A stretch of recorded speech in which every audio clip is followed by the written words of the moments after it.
And I feel like in this day and age, you make a mistake, just own it. Mm-hmm. If you make a decision, own it. Yeah. Right, wrong, and indifferent, because that's your power. It's yours to have. Yeah. I'll be the first to say I don't do everything right. Mm-hmm.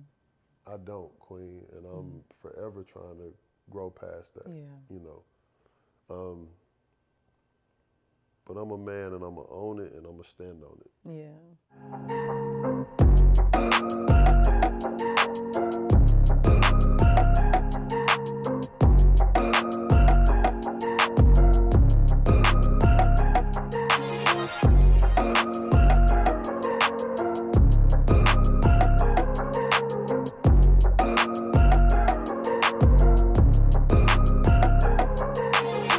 Hi guys, and welcome to this episode of Keep It Positive, Sweetie. Today we are talking about what I wish I knew with Josh Powell. Josh, thank you so much for coming today. Absolutely.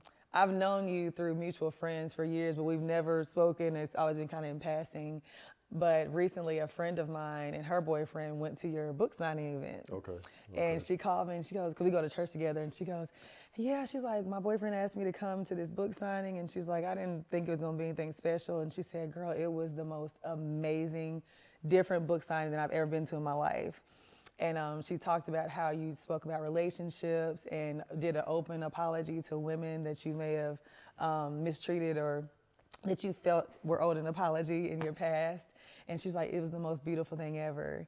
And a day later, I get an email from your team to come on your podcast, Relationships Matter. And when I realized it was you, I said, hey, is this the same guy? She goes, yeah. I said, we need to get him on Keep It Positive, Sweetie.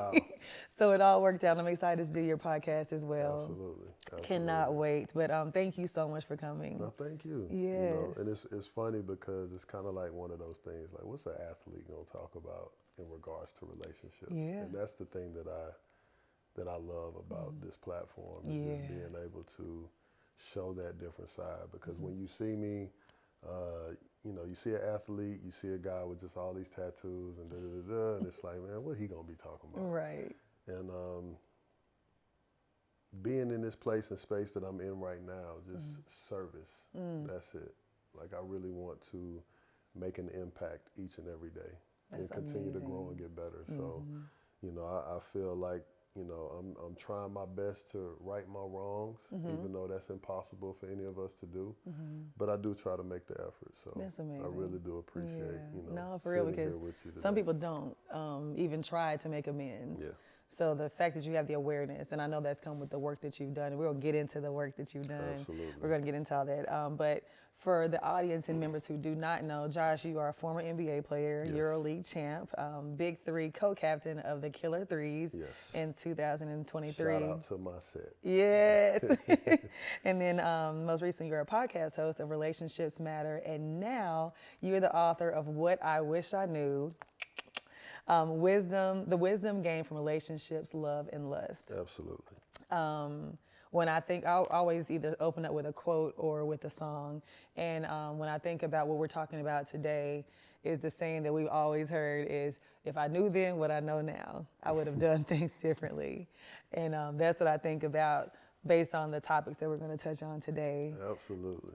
Yeah.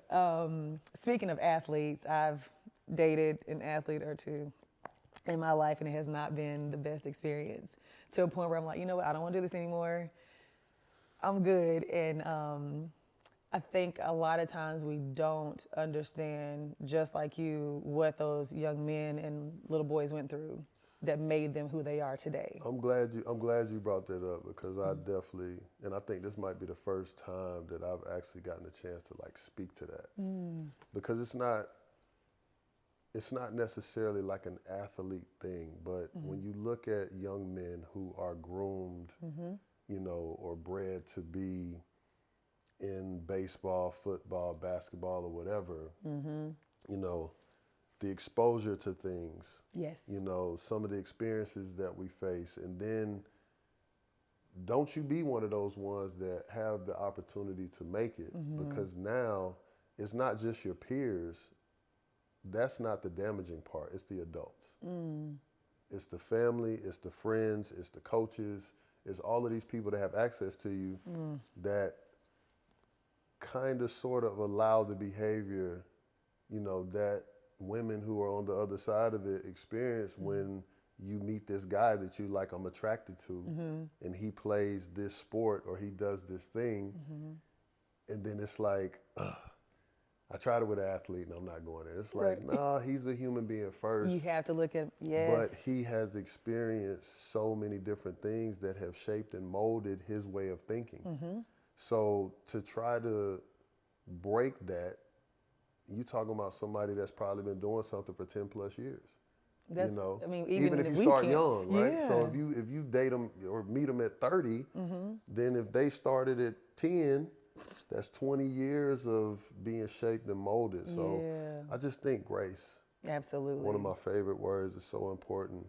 And the issue that we have is just amongst men and women. You know what I mean? Because understanding that so much happens before we meet the person. And we have to be willing to peel those layers off first in order to get into a healthier space and place presently or how we move forward. Absolutely. That's so good. I opened up your book. I tried to order it, but it wasn't going to be here in time. So I took this from my good friend. And as you can see, I've got literally every page I was like, ooh, another gem, another nugget. Like, it was so much in this book. And seriously, guys, you definitely need to get it. But one thing like that immediately drew me in was your upbringing. Like from that intro, but got me. That darkness. I was in a chokehold. That's how you got to start it. That was good because we've all lived that. I think that's the one thing that we all have in common. No matter how we try to suppress it or push it back, we've all had that darkness. And I think as a community for Blacks, we definitely have been taught and basically raised, don't talk about it, move on. It never happened, and we've literally been molded to just push things aside. And that's the thing that I feel is so hurtful because, and it's not a Black thing, but I know we definitely experience it in our community. But it's the secrecy. It's the fact that trauma is happening, abuse is happening. You know, things that are hurtful to young men, young women, and we don't talk about it. We always just sweep it under the rug. Oh, that's your business, it ain't mine. And that's so scary. It is. And then me as a father now, when I think of who would my kid run into, and we have a responsibility, if we're talking community, in order for us to have the proper conversations and to be able to communicate these different things, because you know, I want my kids especially to be able to stand on business and to communicate if they feel that they're uncomfortable, if there's something that's going on or whatever. But also too, any chance that I get to speak at a school, any chance that I get to talk to a young athlete, I share with them like your responsibility. Because if you bump into my daughter, you gotta do right, bro. Period. Respectfully, like be the example. You know what I mean? Like, that doesn't mean everything's gonna be peachy king or you know, heartbreak won't happen. But it's a way you go about it. It's the fact that some of the hurt and pain that we're causing doesn't necessarily have to happen. That's so true. That is so true. And I like the way you wrote this because you started us from the beginning, and I want to kind of take the audience through that without telling too much because I want you guys to read this. But you started because I think what you did was brilliant because you helped us to understand Josh, the man. Who you were as you evolved versus just like, this is what happened and then, or this is how I turned out. Now we know the reason behind it, and it's much deeper than that. You said that your mother and father separated and you ended up moving with her, and then she couldn't really take care of you, so you moved with your aunt. And then from your aunt, your grandparents came. But you never felt like you were being shuffled. It was just kind of like, okay, this is just what it is. Going with the flow. And it seems kind of like that's your energy still to this day, just go with the flow. I kind of feel that. And I saw that, and then your grandparents raised you in the church, so you had an early foundation, which is very important. And I feel like when people are rooted in that, they eventually come back to that, which we end up finding out that you did. But what I found so interesting was the dysfunction once your parents decided to move on to their respective spouses, and you being implanted in those situations, and how it just completely turned your world upside down to the point where you ended up pulling a gun actually pulling the trigger on your stepbrother, to being sexually abused by a step cousin who was a lot older. We're not blood related, and I've heard so many stories like that. So to address that, to kind of spare people from some of the people that did it, that's why I specifically just said a relative, not who. Okay. Or whom. Because it was more than one. Stop it. Yeah, it was more than one, and I just tried to be very strategic in how do I communicate these things that are going on. It's hard when you were the one that was hurt, but you're still trying to protect the people that did it. Because the thing that I have to answer to now, like for example, my mother knew nothing about this. Me and my mom had a conversation about it maybe like 4 years ago. Oh my goodness. And just kind of speaking to a lot of my experiences. And it's just really important to get into that place and space where you can. So when I was writing this, right, depending on who picks this up, even my kids, I have a responsibility, and that's the thing. Like, I tried to be very strategic on the intro and not go too deep because there's so much that I left out. I could tell. If you felt that way just about because it's a lot that's left out, and you know, I'm not mad at those people. I'm not. I don't have anything in my heart, and that's what I was trying to share with people, the overall. So I wanted to go dark, because I feel like that's one of the things that allows us to make excuses for the behavior, men and women, right? Yeah. Is they don't confront the trauma. So it's just tucked, and this is just me, this is the way that I am, and that's not true. Yeah. So I felt like if I can show you and put myself in your shoes, then I could be that example of, well, if he can do that, then I should be able to do that. Absolutely. That's so good. It's crazy you say that. I had a guest on recently, a good friend of mine who was sexually abused by family members as well. And to see where she is now and to have the heart posture of forgiveness, and how you say the same thing, like, I don't have any ill will towards these people, you know, you've forgiven them and moved past it. It takes a lot for a person to know that as a child, in such an innocent phase of your life, that you were taken advantage of. But so let me say this, and I'm glad you brought that up, because I didn't address this at the book signing, because it was the way the conversation was flowing, but I want to address it. In some situations, there might be an understanding that it's wrong. In my situation, I thought this was what everybody was doing. Right, yeah, that's what you said, yeah. So I just felt like this was just the normal thing, and we don't talk about it, we just keep it moving.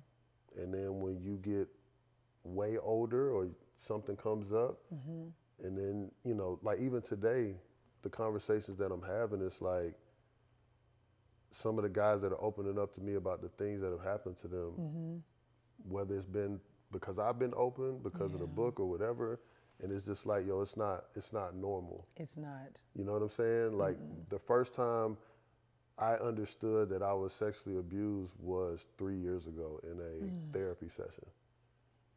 And I like when I was getting ready to go through, you know what I'm saying, my divorce at the time, like I said, you know what?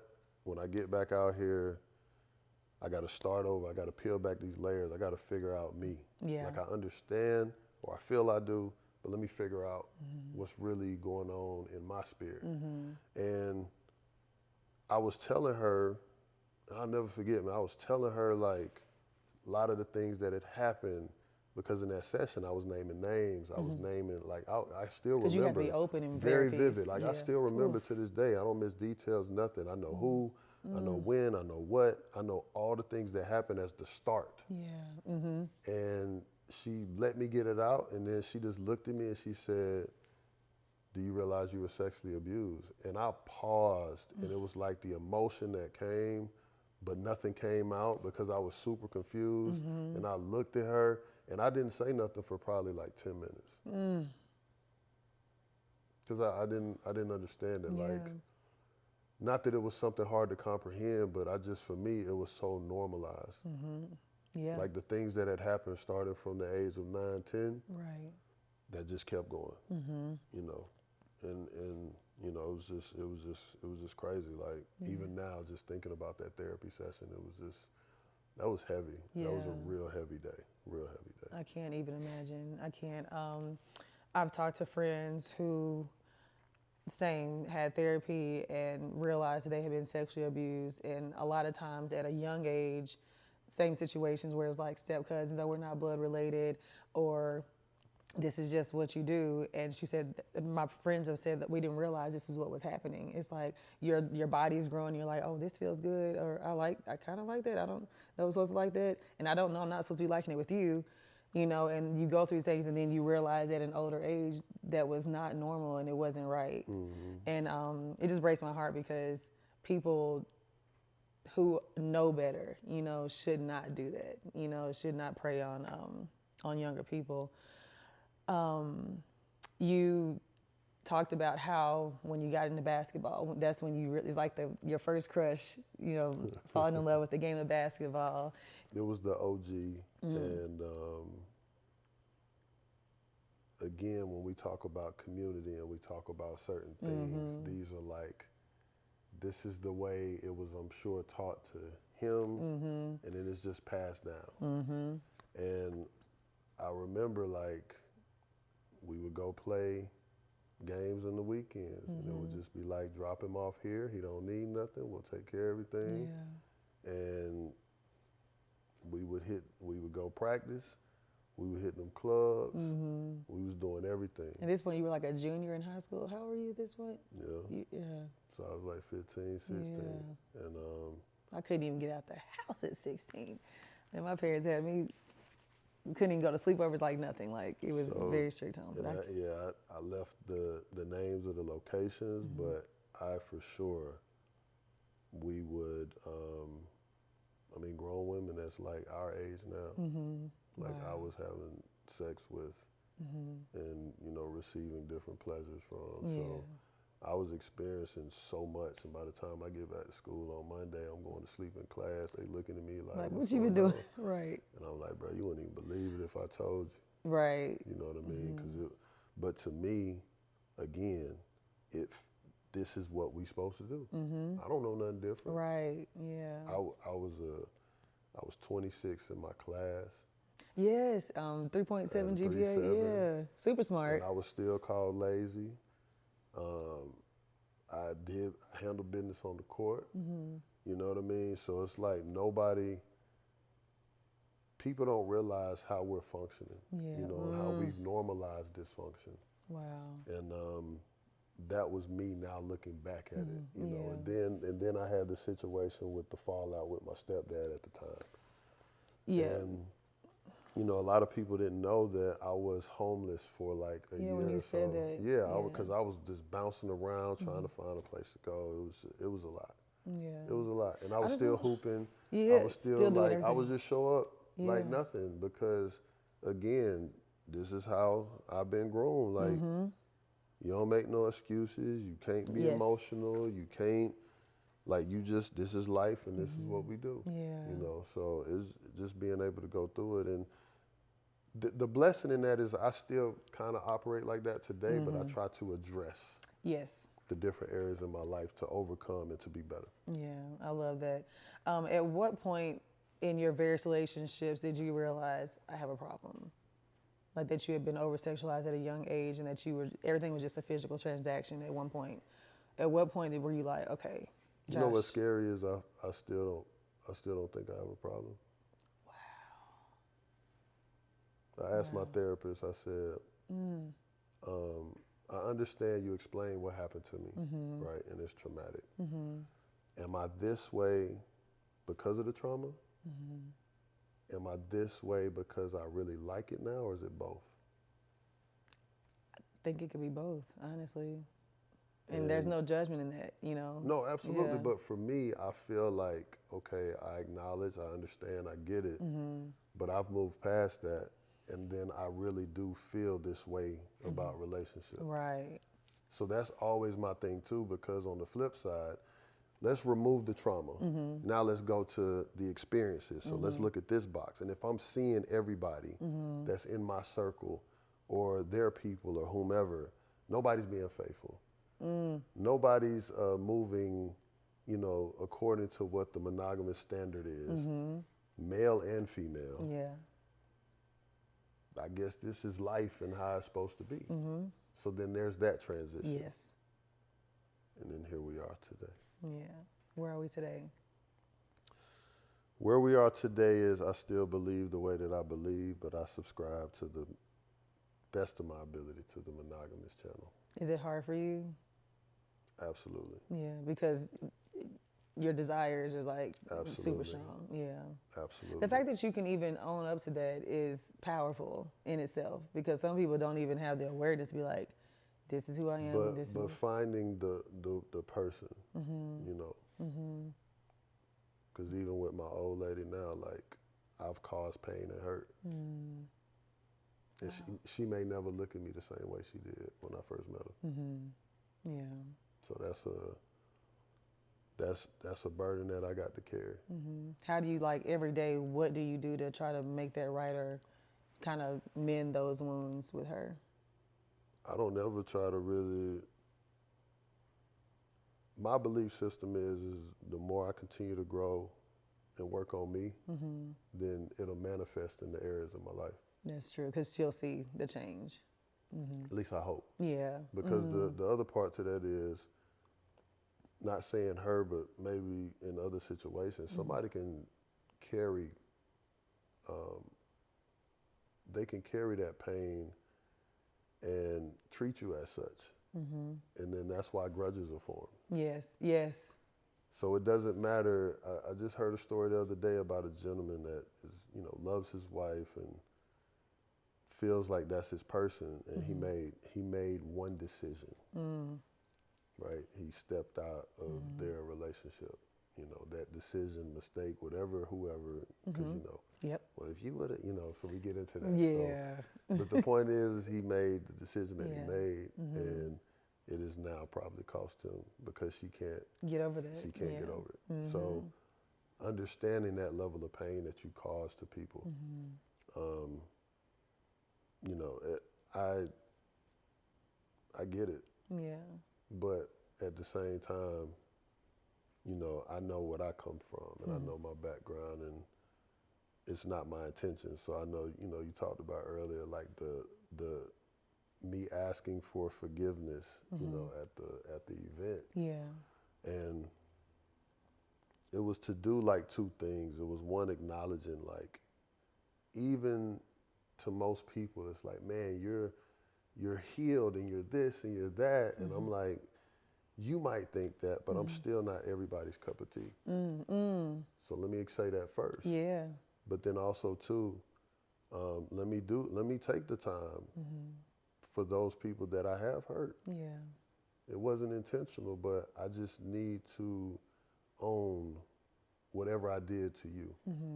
Even, I'm saying my apologies at the level of, even if I feel I didn't do something, Yes. but you're hurt and you feel upset about something, I respect that. I don't have to agree, Yeah. which is different, It is different. Yeah. but I respect that.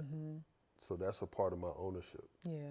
You That's know, real. so it's a lot of things that's going on that I have to face daily, and it's not easy. You know what I'm saying? Yeah. Like, it's not easy for me to feel the way that I feel or try to suppress or do whatever it is that I'm doing, but I do understand, you know, the bigger picture, you know, for example, and I try to just stick to that. Yeah. So that's my struggle. It's a serious struggle. Yeah, I can imagine.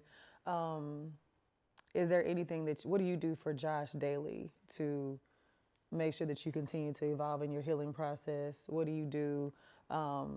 Is there anything you do to try to suppress those urges or feelings? Or I know you said now you meditate, you do yoga, you take time for yourself, or do you feel like, hey, this is who I am and this is what it is? It's both. It's both, yeah. But I do try to pray and read more. I try to so going back a little bit, right, the way that I was raised, I'm still Christian, but I found a new faith. And in my belief system, right,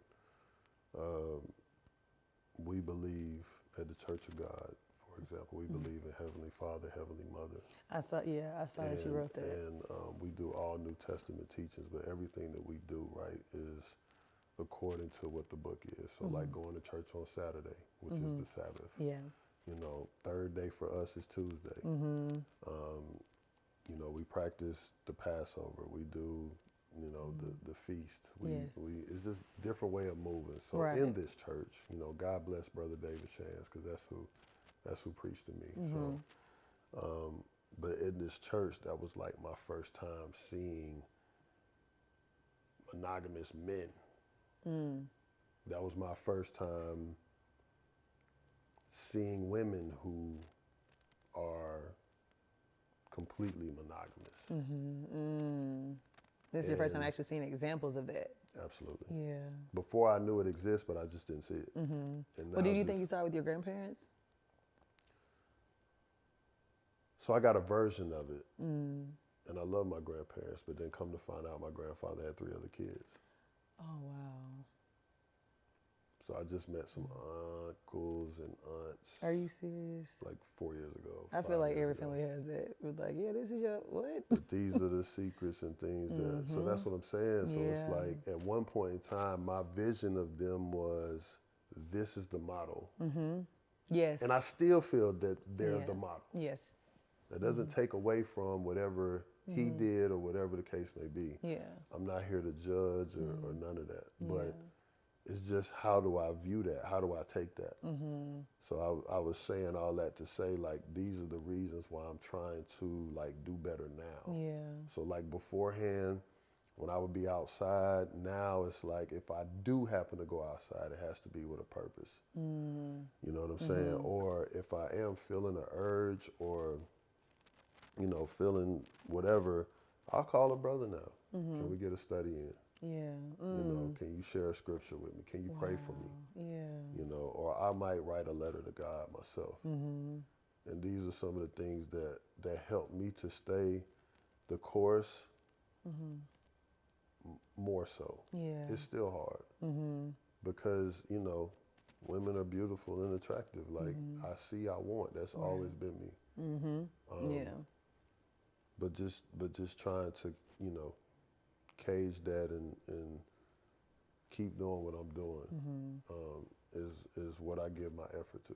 So I guess you would say, like, going to this church is helping you stay on the right path. If the people that you're calling now, like, hey, you guys hold each other accountable. It's that, and it's just being around good brothers, and I think that's important too, because I do got other brothers that aren't a part of the church that are just solid. Yeah. And we hold each other accountable. You know what I'm saying? I think that's super important.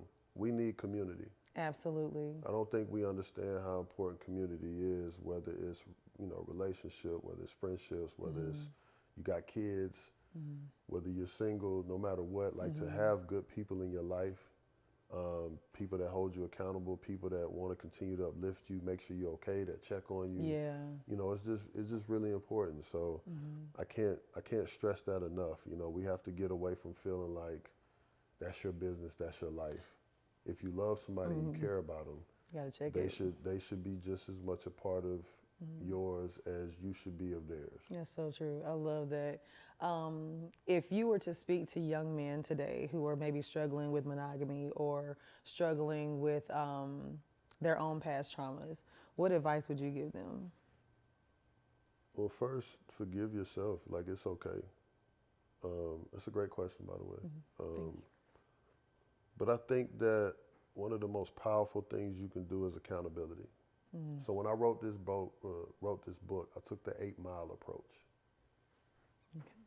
I literally thought about the scene with Eminem and Papa Dot and him figuring out as he's moving round to round to round and then getting to the final, like, how am I going to approach this situation?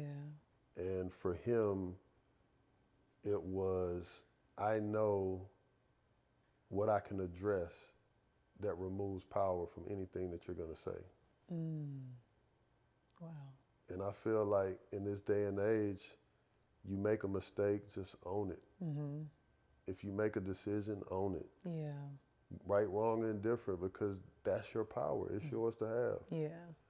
I'll be the first to say I don't do everything right. I don't, Queen, and I'm forever trying to grow past that. Yeah. You know, but I'm a man, and I'm gonna own it, and I'm gonna stand on it. Yeah. And I hope that that's something that encourages men, young men, women, young women, to just hold yourself accountable. When we get into trouble, it's like the embarrassment. We don't want people to think some way about us. Right. Or, oh, you're judging me. Listen, man. Because it's a judgy world. We live in a very judgy world. I'm so pat right there. I told you I was coming to it. I give 0 Fs. And I'm saying that respectfully. I am not worried about what nobody says about me, how you think about me, no, none of that. Yeah. Because the reason being, right, is I done been drawn through the mud by the closest people to me. So why would I worry about what the judge will say? Yeah. Why would I worry about what the teachers or the coaches or the family or other friends, like, it doesn't, because some of the things that I've seen and witnessed, like, my experience is crazy. Wow. Do you feel like you would ever open up fully about everything you've been through? Or is it, you thought this is maybe just breaking the tip of the iceberg and that you may eventually like share everything? Because I'm not gonna lie, when I watched it, because when I read this, I felt like I was watching when the something. camera's cut, I got you. Okay. I literally was like, this could be a movie. Like, because I could tell there was more. I was like, there's so much more to this than we're getting told right now. You know what I wanted to do was create the conversation. That's amazing. Well, you started it. Because I study what other people do. I really am a student. Like, I'm watching how people are going about their life stories. I'm watching how people are talking about their relationships and doing this and doing that. And so many people are either secretive or private, and I get it. I get it. I'm not here to say that I don't understand. But when we talk about healing, and when we talk, like, if we have a platform, you know, my platform, you know what I'm saying, is, you know, the 24,000 people that follow me for whatever reason, and the many, you know, that see me on other platforms, I always have a responsibility, no matter where I'm at or what I'm doing. So I try to just be the example of that. That's amazing. You know, and for me, what other way are we going to heal if you don't speak to it? I know pain when I see it. I walk by it every day. I see broken people, hurt people, you know, people that are suffering from trauma and all that. I see it. Yeah. I feel it. Even when you smile, I'm like, big dog, come talk to me, man. What you got going on? Yeah. I am you. Queen, what you, that ain't you. Come here, let me talk to you. Wow. So your empath. Because it ain't no way. I remember in my dating stages after my divorce, I was having a conversation with this young lady, beautiful young lady. And we were talking about and breaking down so many different things. So I expressed, because I was like, I didn't do it my first go around. I'm going to be honest, I'm going to do it this go around. I was like, listen, I'm into polygamy. Like, that's my thing. One is not enough. I need multiple. So she what did looked she at say? me and said, well, what if I did it? Oh. And I said, that's a good question. If that's on your spirit, let's talk about it. But don't say you're going to do something to see or get a reaction out of me if you're not about that life. Yeah. She just wanted to know, like, how would you feel if I did it? Yeah. We different. Yeah. But if you want to have this conversation, then let's have it. It's worth a conversation. I'm not going to sit up here and shut down anything or however we moving. Yeah. But let's have the conversation. That's me. I was a fool for it before. Like, suppressing and not talking. And maybe a part of that was I didn't quite understand it. So out of fairness, I'll throw that in there too. But I feel that we all should have real transparent conversations about who we are, what we want, what our expectations are, you know, the things that we would like to see, what our visions are. You know, all of these different things, because that'll help you where you're trying to go in regards to your personal relationships, business, friendships, whatever ships you got going on in your life, that'll help you establish better foundations across the board. I love that. Now, have you let go completely of the idea of polygamy? Now, I know now you're really geared towards monogamy. He just looked at me like, girl. Like, is that still a thought, or are you like, I'm cool with one person now? So, as heartfelt as I can say this, I'm sorry. because of my belief system, I have to change my thought process. I have to change my behaviors. And I have to really grow and conform to things the way that God wants. That's so good. It's not But in the about New me. Testament, if you live out the New Testament, they had different wives. I'm just saying. I know. We hear the stories. Yeah. But also too, at the end of the day, there's a reason why the system was designed the way that it was. And to be honest, the stories that are in the Bible go to show and lead us for the things that we deal with today. So it's already happened. Yeah, everything's just. That's why everything just repeats itself.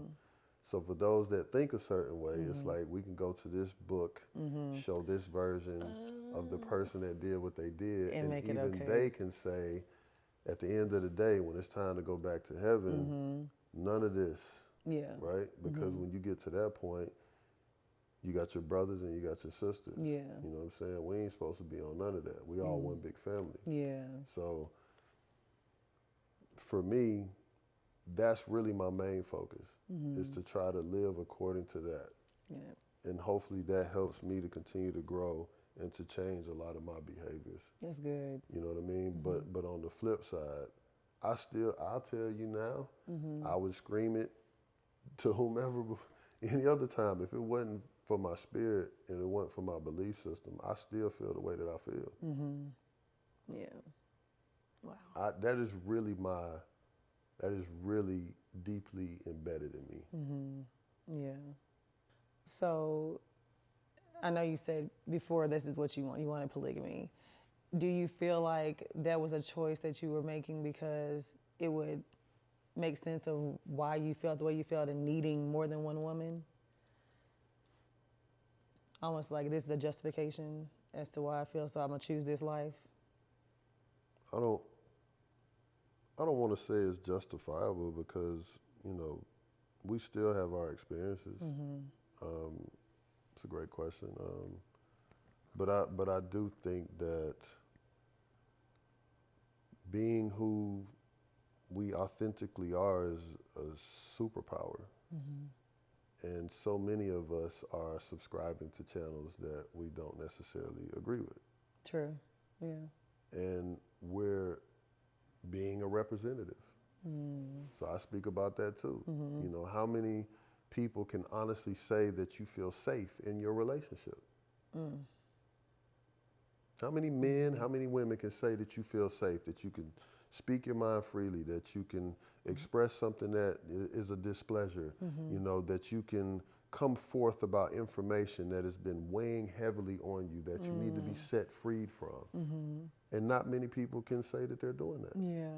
No, that's so true. I know a lot of people. For a young man, are you comfortable enough telling, your significant other that you were molested as a child? For a young woman, do you feel comfortable telling your man that you were raped at 19? Do you feel comfortable telling your man that you got daddy issues and vice versa? Like, it's a long list of things that we could throw in there. But instead of doing that, we have people that want to portray perfection, and it's dangerous. And now we live in this day and age of the internet and everything else. So we're going to do that times 10. Yeah. We're going to let people know I'm happy, I'm good. Oh, that relationship is way beyond me. I'm good. Like, I ain't tripping on him. I ain't tripping on her.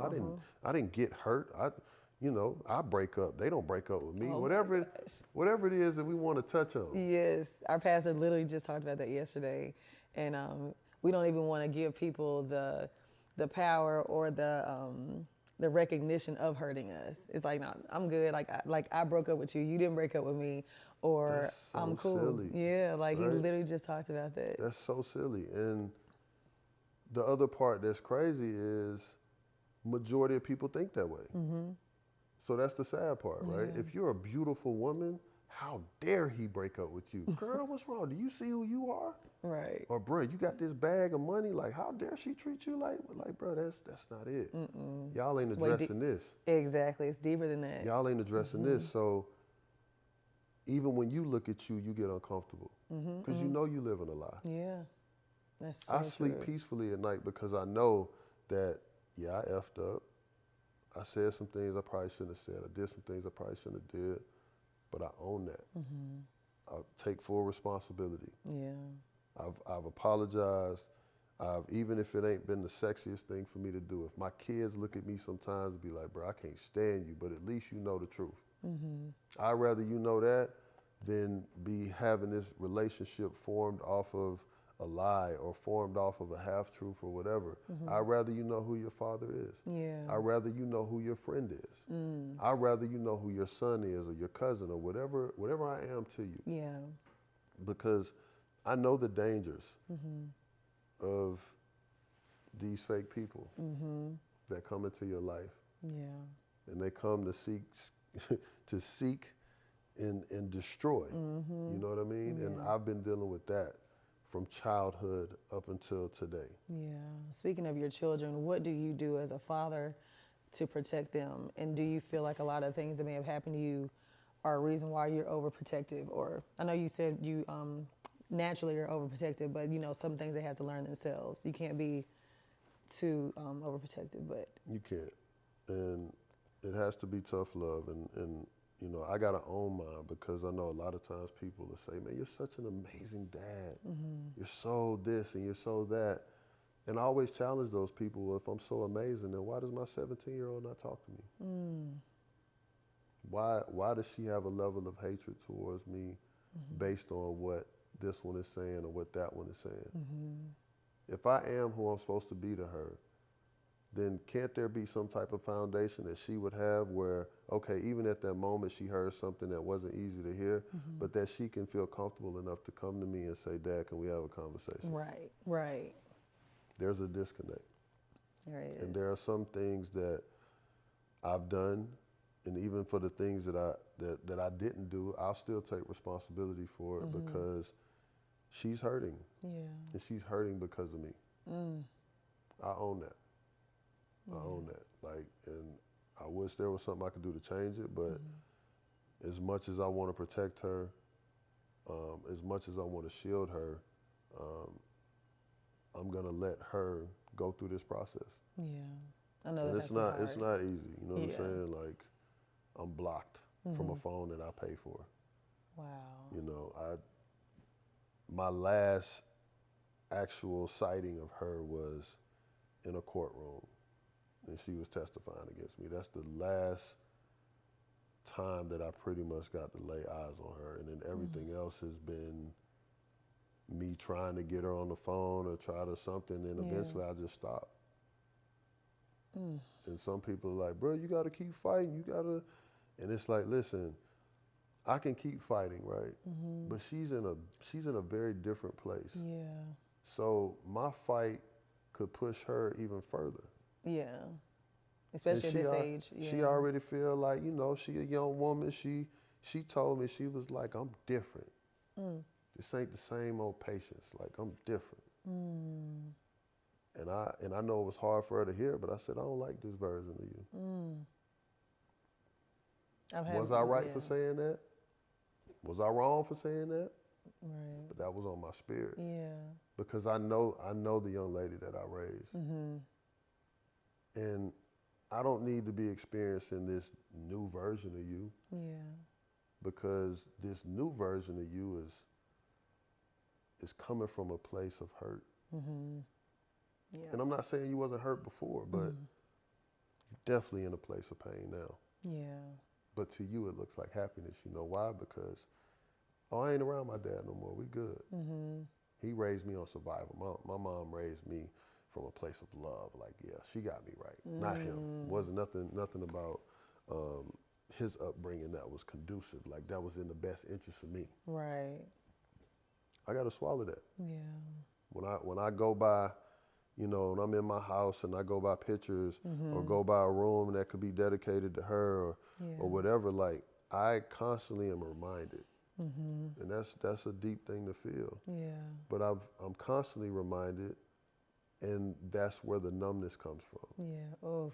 So at that event, it was interesting. I was talking to I think one of my homegirls about it, but I had felt like some emotion, and I was like, yo, I'm growing. Because before I was super numb, You and didn't I feel wasn't. it. When I Wow. wrote this book, when I've done other interviews, the way things come out, and there's no nothing. That was the first time you felt something. You were like, oof. And it felt good. So I'm hoping that the more I can express, the more, you know, conversations I can have, that tears will actually flow. Yeah. Which will probably be another chapter, right? Another level of Absolutely. healing that I'll be able to reach, because that was the first time it's like I got choked up, because I felt myself like, wait a minute, what's going What is on? this? But it was Yeah. this rush of like, it was just pain. It was all kind of things that I had felt. You know what I mean? Like, and it happened like at the beginning, because I was thanking my brother, you know, for changing my life and being a big part of that. There was another point where, you know, my cousin, so my mom was there, my cousin was there, I had family there. And, you know, my cousin, who just lost both her mom and her dad within the past year, but she talked about, like, you know, her mother that was in an abusive relationship until she passed. Like, her husband was abusive. And I looked at my cousin and I was just like, the amount of pain that I felt, because it's like, you want to do something to bro, but I can't. That ain't my battle. Yeah. And how many of us are in situations like, you love a person, you express what you express, you be there for them, but some things people just have to go through. And I share that to say, my daughter's in a place where she got to go through whatever it is that she got to go through. Yeah. I'm not carrying that guilt no more. Yeah. That guilt, that burden was heavy. I can imagine. It was really heavy. How does that affect your other children? Do you make sure you're present and that you don't let that relationship with her tarnish your relationship with him? That relationship, there's a lot of things that have affected so many things in all of their lives. Because my oldest daughter, who's with my ex-wife, like, she's hurt. She lost a sister. Yeah. They were close in age. She's 14.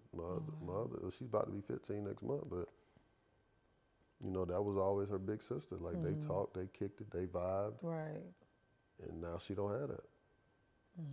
So we as adults got to think about the things that we're doing when we get children involved in adult business. Yeah. Oof.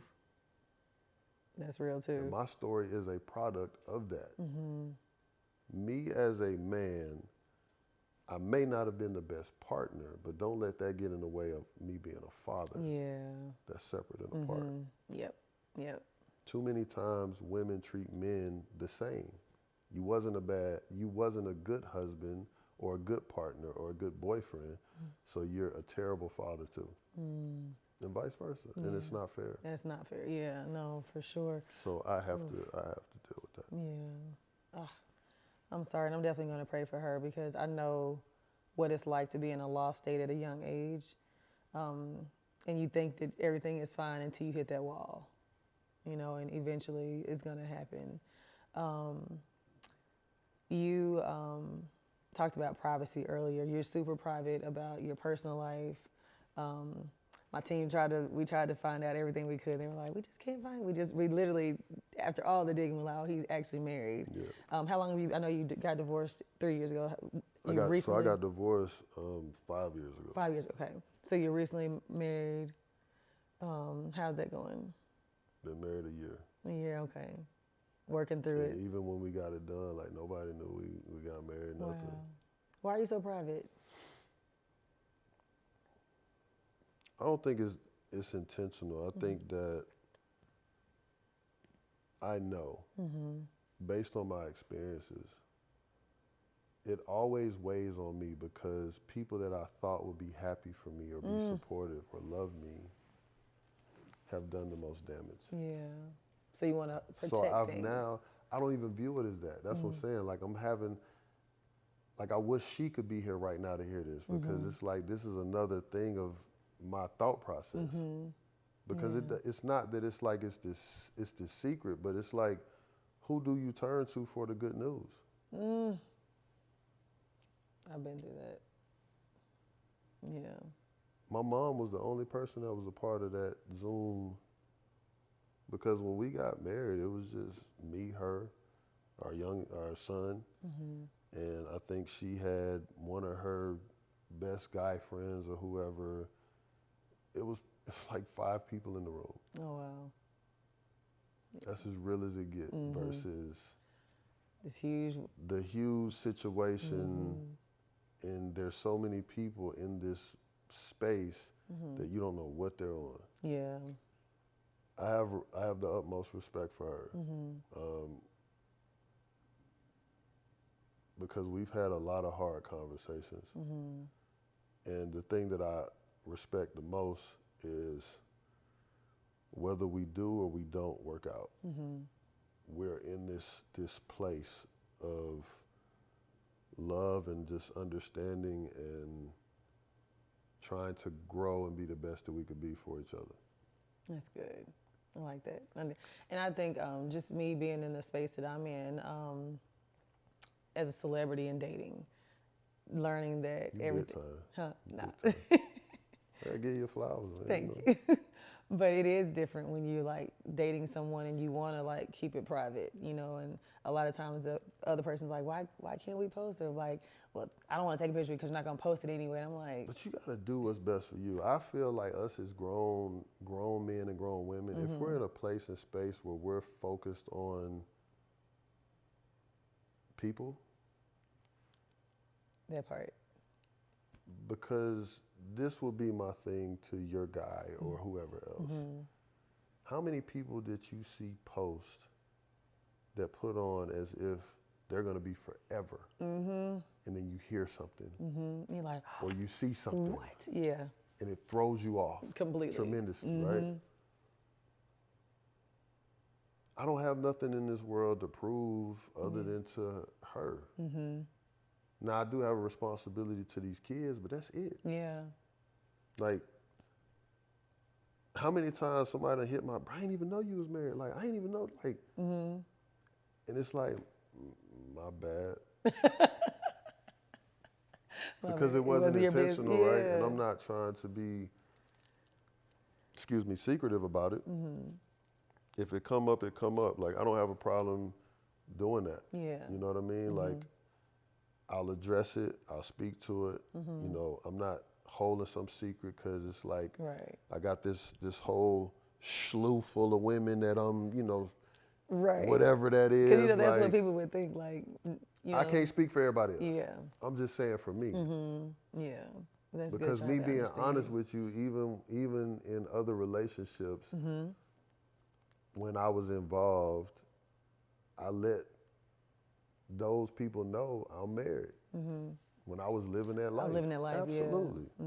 You never like shot, because some men would be like, oh no, or act like they're leaving their wife, or completely act single. I've said that, and I actually was. You know what I'm saying? Like I was in that process, right? So I'm not trying to say that these weren't things that were going on. But I've been on both sides of it. I understand. Yeah. I understand why people have the notions that they have, but I do think that however people decide to move, just respect that. Yeah. That's what's important. Yeah. And then me and you, we share because, you know, I may not have been like film and this and that, but being a public figure. Yeah.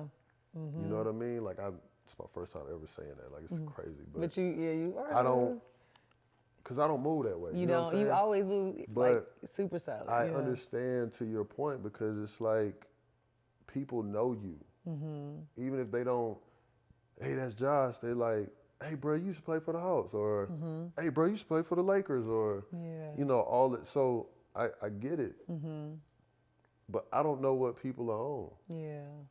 And that's the thing that plagues me, because I have personal situations where people who I felt could be trusted have done things that have made me think otherwise. And that's probably another reason why you're so guarded, because it's like, I moved the way that I move. yeah, rightfully so.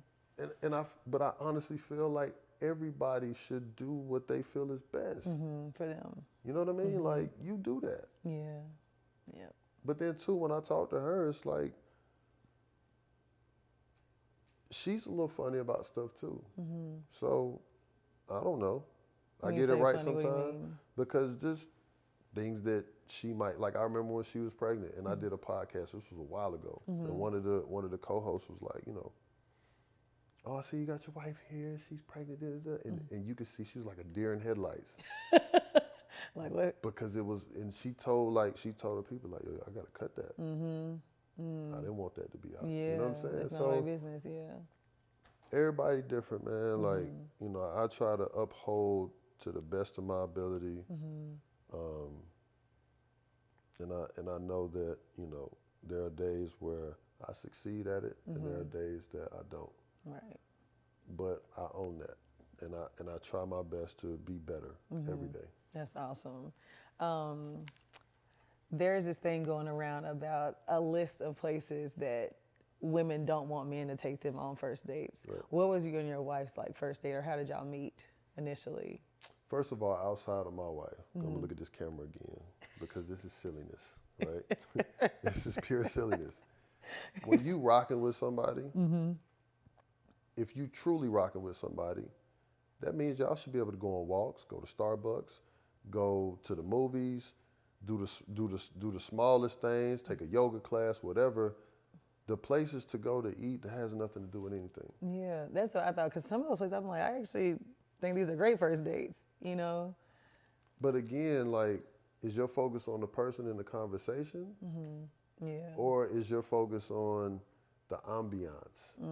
That's or you trying to get a taste of this life, depending on the person? And it's like, man, I'm not doing that. Right. So what's your first date? Like, let's talk about, because you're married, so let's talk about your wife. What was your first date? Do you remember? I don't know if we consider that a first date, but I mean, the first time I met her, we went to a cool little restaurant in Buckhead. That's a date. And I but it was like a group of us. You know what I'm saying? I didn't even know her, you feel me? So like the way that we kind of just bumped into each other, and I think the next time, you know, outside of that weekend, the next time that she came, I think the first thing that we did was we went to my boy's hookah lounge, super south side, was in McDonough. Oh wow, you was way out there. Because he had some type of event, we came through and supported, and that's dope. And that was it. Like, yeah, it wasn't about none of that. Because we also, when she came to visit, we went to the movies. Definitely hit the Waffle House. Right. I'm from Atlanta. Like, period. We gonna hit the Waffle House. You think we finna go get the right. scramble? You feel me? That all-star special. Scattered tots. Come on now. So yes. I feel like all that's cute, man. It sound good. But if you don't know who you rocking with, and I talk about this too, man, we got people laying up with each other. You going raw, you doing all these things. You seeing people in that form. Yeah. But you ain't seeing their heart. Exactly. You ain't seeing who's actually, you know, the person that when something hit the fan, that's the person you gonna have to deal with. Hello. That is so true. That is so true. Listen, man, you want to go to Applebee's, do you? Right. You know, because and I feel like for you, right, if somebody did like the simple things, I feel like that would be very important to you. Yeah, absolutely. You know what I'm saying? Yeah. Like somebody taking the time to write a letter or oh my God, I said that. Just doing just little things that are like heartfelt, because it's not, we're all busy. We are. So the fact that you took the time to even write a sentence on a piece of paper, even if it's that small little thing, just to share your appreciation of thoughts, or hey, let's go do yoga. Let's go, you know, whatever. Or like, let's make this sexy. Like, let's go have a therapy session together. Why not? Let that be the first date. High five. That's fire. I'm about to lay it all on the table. Still want to be with me now? I'm telling you. That's real. We would cut, you know what? We would cut through a lot of BS if we did that too.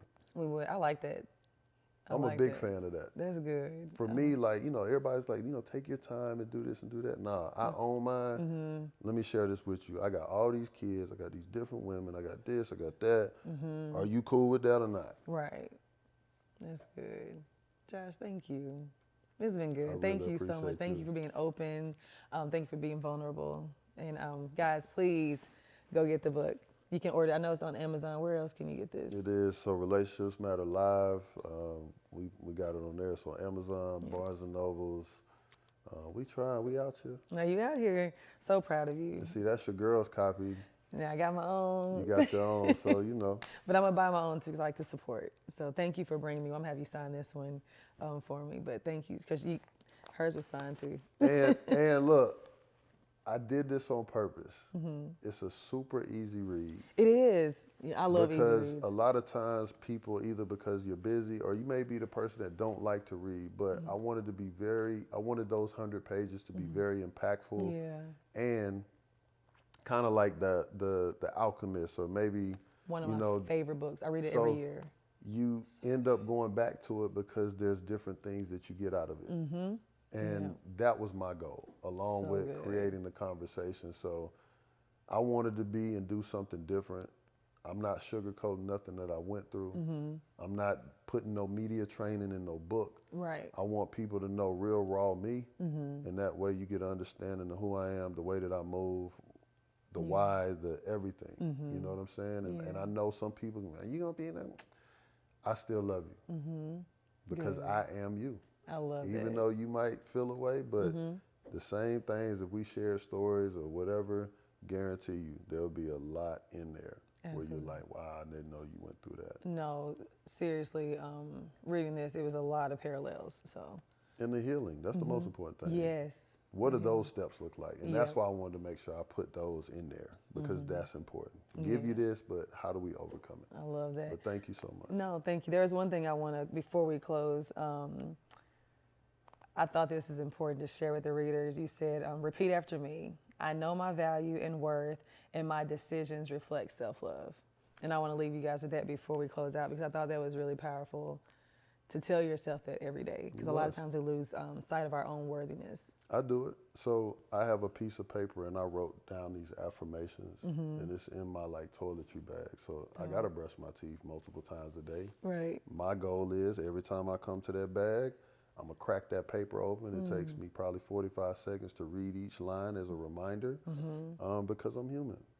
I get frustrated. You know what I'm saying? Sometimes I don't feel loved or respected. Sometimes, you know, I'm bothered because I see dads that receive love from their kids, and I yearn for that. Yeah. You know, I see, I mean, the list goes on and on and on, but I can speak to that because I go through my battles too. And I want people to know that, you know, I'm no different. So I put the time and the effort in, and I just, you know, I don't do it for the accolades or the shine, but it's nice to be acknowledged. Absolutely. You know what I mean? Yeah. So I'm human, man, and the acknowledgement that I want is from my loved ones. That's For all. sure. Because I really do try. I really do. So That's good. Well, my hat's off to you. Congratulations on the book. Seriously. In closing, we do what's called positive outcomes, where we give advice to a listener who wrote into us. Okay. And this week, her name is Sherry. And it says, "Hi, Miss Crystal. My name is Sherry. I've been in a relationship for 8 years. I have 2 children, ages 6 and 7. We live together and have been through a lot together. We aren't engaged or even talking about marriage, and anytime I bring up the subject or attend another friend's wedding, he refuses to go and doesn't show interest or enthusiasm. I would love for us to get married someday soon, but I think he's more worried about the financial aspect, which I understand, but I'll settle for the courtroom wedding. I don't know what to do, but I can't go on like this anymore. Should I give him an ultimatum?" well, first thing, men hate ultimatums, so I wouldn't do that. But 8 years. You've been with somebody for 8 years, and you already have children. Already having children with someone. This is an easy answer. Tell them. Tell them. To your point, right? You never give an ultimatum, but you got to put yourself first. And you know how many women, at least that I've heard, that have regrets. Oh, yeah. And regret is a silent killer. And in order for us to move past, we have to be able to put ourselves first, because in a way it sounds like settling, right? Yeah, you got the 8-year relationship, there's kids involved. But those feelings can harbor into something else. And that's why it's important that she address what she feels is important to her. Yeah. Communicate. And have that conversation. I'm not saying do anything drastic, but there's so much power in having that conversation. Now, if this gentleman, God bless him, if he continues to avoid, then you might need to do some self-searching and kind of seek where you're at, what it is that you want to do, and how you want to move. Absolutely. Because for me, on the flip side, and let me share this with her, you, her, both. Yes, right. I was with my ex-wife for 11, 12 years. We had 3 children together. I already had a child outside of the relationship that I brought into that relationship. And making a decision to walk away was hard, yet one of the most fulfilling things that I've done in my life. Because that person, that situation was stunting where I needed to be in my life. But at the same time, that person in that situation woke me up as to how much more work needs to be done. Wow. So no matter what, I'm still grateful for her and that experience, because it helped me to grow and mature into a much better version of myself. Right. That's amazing. And sometimes people can be there for that moment, but please don't allow the fact that you have those children to stop you from where you need to go. And that's good. a hard decision for anybody to make. And I wouldn't be able to tell her that if you hadn't done it yourself. I hadn't done it myself. That's because so the good. other thing too is, I don't know if she has 2 boys, 2 girls, son, daughter, Yeah. but you're teaching your kids. To settle and to stay. Not only that, you're just setting a foundation for so many behaviors that you don't what even my mama realize did. that you're doing. And kids know. You think they don't? They do. And then the other thing is, like, you're now, so now basically my son or daughter got to meet your son or daughter. That's it. That's so good. That was a good answer. That was so good. All right, so we do what I'm going through and what I'm growing through. And based on where I am in this episode, I am going through, continuing to evolve and heal from my own childhood traumas, and growing through understanding that everything is a season. When I feel like it's too heavy, this too shall pass. I got a question for you. Yes. What is one of your childhood traumas that you're going through? Who's doing the interview? It wouldn't be right if it wasn't conversational, because That's good, you're right. I want you to know too, like, with your work and this platform that you have, you're helping heal a lot of people. Yeah. So don't take that opportunity lightly. But I would like to know. You would like to know? If you are open for sharing. Yes, I would. I've touched on this on my Get to Know Me episode, but it's something that I still work on, and it's just the upbringing.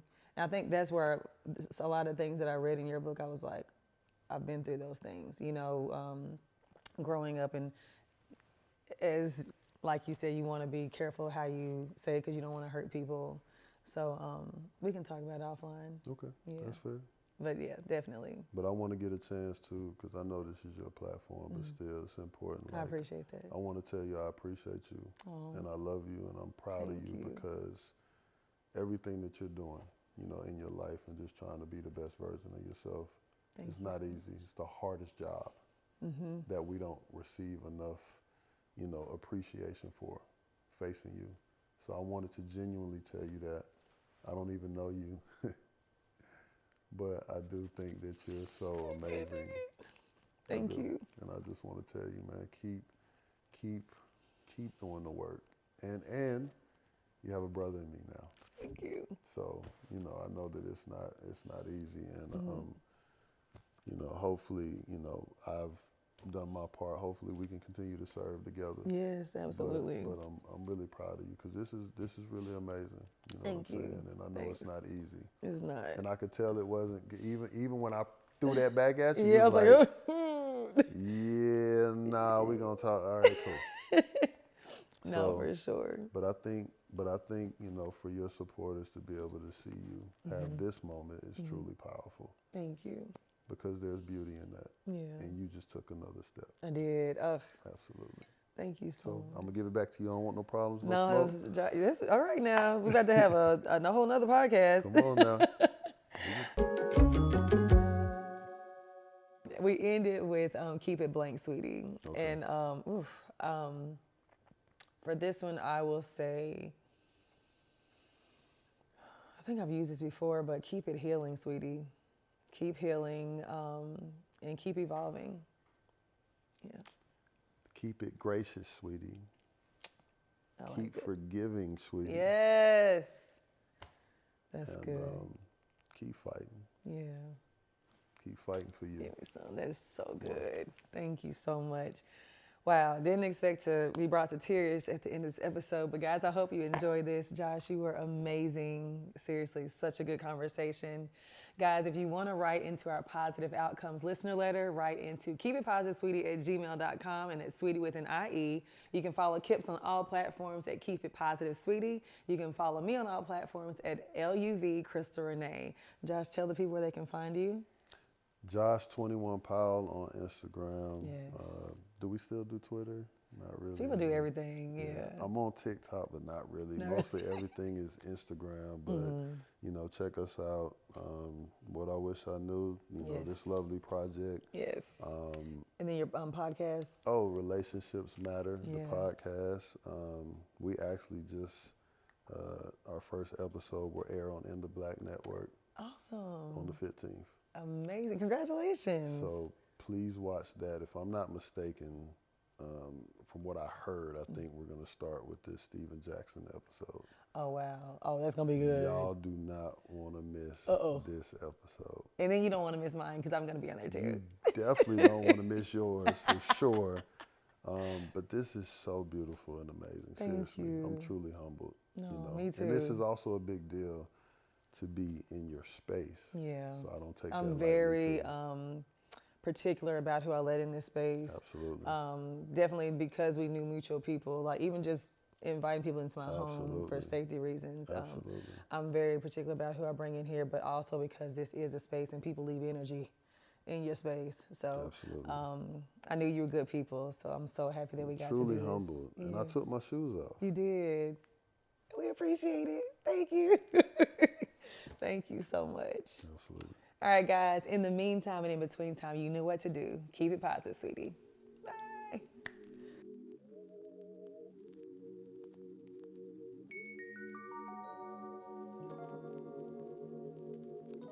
I want to give thanks and praise to Heavenly Father and Heavenly Mother for allowing us to come together.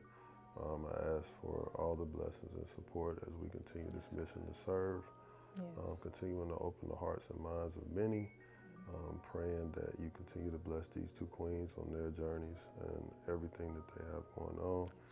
Bless their families, bless their loved ones, protect this king behind the camera, make sure that he continues to stay blessed, and just continue to bring healing amongst all of us. Continue to bring understanding, continue to bring love, continue to bring a plan of action that serves you and where you want us to go and how you want us to be. And we love you and we truly thank you and we lift this prayer in your name. Amen. Amen. You better. Come on, man of God. You see, you want to it.